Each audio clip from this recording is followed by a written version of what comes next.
সদস্যের এই ক্যাবিনেট দিয়ে রাষ্ট্র চলবে না। আমি চ্যালেঞ্জ করে চলবে না, হবে না।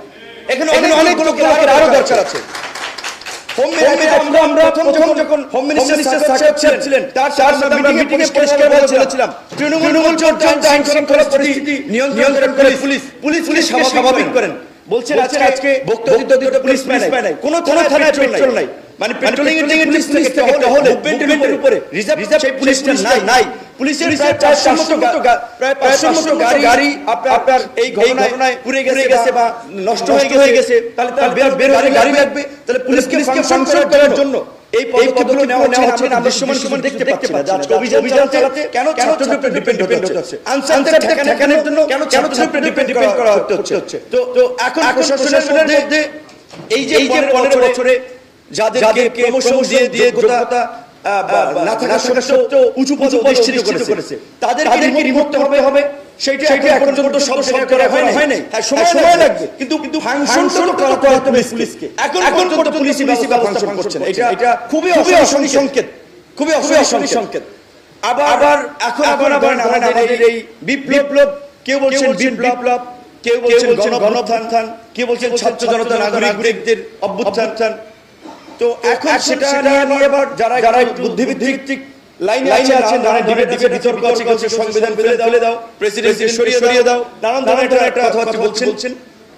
রাষ্ট্র চালাতে হলে ধীরে ধীরে বুদ্ধিতে চলতে হবে। এখানে আবেগের জায়গা নেই, বাস্তবতা নিরিখে চিন্তা করতে হবে। আপনার এই গভর্নমেন্টকে ইন্টারন্যাশনাল কমিউনিটি কিভাবে নিচ্ছে, দেশের আইন আদালত রীতিনীতির সাথে কতটুকু কিভাবে সাংঘর্ষিক হচ্ছে, অনেক কিছু মাথায় রেখে কিন্তু পলিসি নির্ধারণ হবে। শুধুমাত্র আবেগ থেকে বললে হবে না। এখন কিন্তু রাজনৈতিক সমর্থকরা বাস্তবতা এইটা আমরা আলোচনা করি তো অনেকে কিন্তু এই চায়না ছাত্রদের প্ল্যান যেহেতু তারা রাজনৈতিক দলের ঘোষণা দিয়েছিল রাজনীতি করবে, সো তারা আবার রাজনীতি খুব তারা মানে অনেকে ভাবছেন অলি লেভেলের মতো এই ধরনের ইন্টারিম গভর্নমেন্ট থাকলে বিভিন্ন কিংস পার্টি তৈরি হয়, আবার কিংস পার্টি হচ্ছে কিনা এই আশঙ্কা কিন্তু রাজনৈতিক দলের একটা বড় ধরনের সংখ্যা আছে, আলোচনা চলছে। সেই কারণে কিন্তু ছাত্রদের কাজে আবার রাজনৈতিক দল আগে মতো আনকন্ডিশনাল সমর্থন কিন্তু দিতে চাচ্ছে না। বাস্তবতা কিন্তু আপনাদেরকে রিয়ালাইজ হবে। আমি মনে করি এই সরকারকে যদি স্টেবল করতে হয়, এই সরকারকে যদি ফাংশন করাতে হয় এবং যে মানুষের যে প্রত্যাশা, রাষ্ট্রের মৌলিক সংস্কার, সেটার জন্য এই সরকারকে জাতীয় সরকারের দিতে হবে। জাতীয় সরকারের দিতে হলে বিএনপি, জামাত, গণ অধিকার রাজনৈতিক দল বলেন, অন্য রাজনৈতিক দল সময় লাগবে। আমি বলছি major political party, political party তো লাভ নেই, যেগুলোকে মেজর মনে করা হয় যে যাদের অ্যাক্টিভিটিস আছে, যাদের ফাংশন আছে, যাদের গণতান্ত্রিক সংগ্রামে ভূমিকা আছে, তাদের থেকে তিনি নিয়ে এটা 21 আছে, এটাকে 21 করা যেতে পারে আরো নিয়ে এটাকে জাতীয় সরকারের রূপ দিলে তাহলে যদি স্টেবল হয়। নাহলে এই যে রাজনৈতিক দলের সাথে এই যে প্রতিনিধিত্বশীল আপনার অংশের সাথে যে সরকারের সংসদ তৈরি হচ্ছে, এটা কিন্তু সরকারের জন্য ভালো না।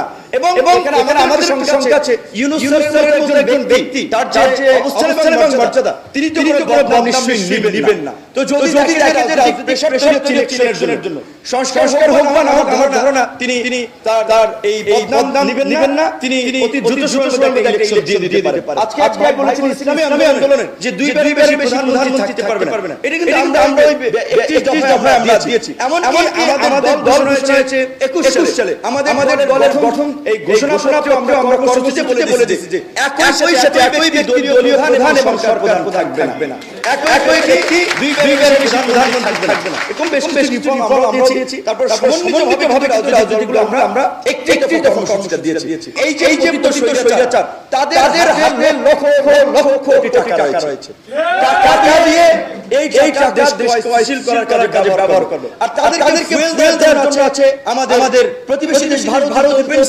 সিক্রেট, এই যে ভারতীয় এজেন্টরা গণমাধ্যমে বসে আছে, প্রশাসনে বসে আছে। এখন পর্যন্ত হয়তো অনেকে ভুল পাল্টাইছে, কিন্তু তাদের বিরুদ্ধে যদি ব্যবস্থা না নেওয়া হয় সরকারের বিপদ আছে।